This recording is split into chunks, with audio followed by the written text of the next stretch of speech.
గాంధీ భవన్లో ఉత్సాహం ఈ రకంగా ఉంటే బీఆర్ఎస్ దగ్గర ఎలా ఉందో ఒకసారి చూద్దాం. అక్కడ బీఆర్ఎస్ నుంచి కొద్దిసేపట్లో మనం అక్కడి నుంచి లైవ్లో అక్కడ దృశ్యాలు చూద్దాం. న్యాచురల్గా కొంత డిసప్పాయింట్మెంట్ ఉంటుంది బీఆర్ఎస్ పార్టీ దగ్గర. సో బీజేపీ దగ్గర గాంధీ భవన్ ఆపోజిట్లోనే బీజేపీ ఆఫీస్ ఉంటుంది. బీజేపీ ఆఫీస్ దగ్గర ఎట్లా ఉంది శంకర్ గారు? ఏంటి అంటే మీరు ఇలాంటి వాటికి ఏమి ఉత్సాహపడరు, నిరుత్సాహపడరా?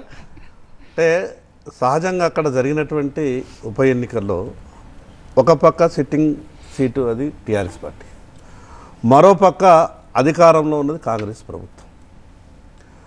ఏ రోజు కూడా మేము అక్కడ గెలిచింది లేదు. ఒక్కొక్క ఉప ఎన్నికకు ఒక్కొక్క రకమైనటువంటి పరిస్థితులు. గతంలో కూడా ఈ రాష్ట్రంలో ఉప ఎన్నికలు ఎన్నో జరిగినాయి. హుజూరాబాద్లో ఉప ఎన్నిక జరిగినటువంటి సందర్భంలో నేను ప్రత్యక్ష సాక్షి.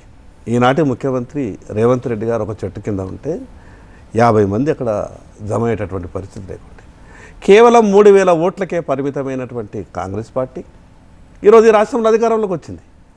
సో ఒక ఉప ఎన్నికలో ఏదో జరిగిపోయినంత మాత్రాన ఆల్రెడీ ఇద్దరు జైంట్లు ఉన్నారు అక్కడ. కాంగ్రెస్ అధికారంలో ఉంది, ప్రధాన ప్రతిపక్షం మేమని అక్కడ చెప్పుకుంటుంది బీఆర్ఎస్. మీరు ఎక్కడో ఉన్నోళ్ళు మీరు ఇప్పుడు మేము 3000 ఓట్లు వచ్చినా అధికారంలోకి వస్తామని చెప్పుకోవడానికి సిగ్నిఫికెన్స్. మేము హుజూరాబాద్లో మేము గెలిచిన తర్వాత మా తర్వాత ఎవరున్నారు? TRS party.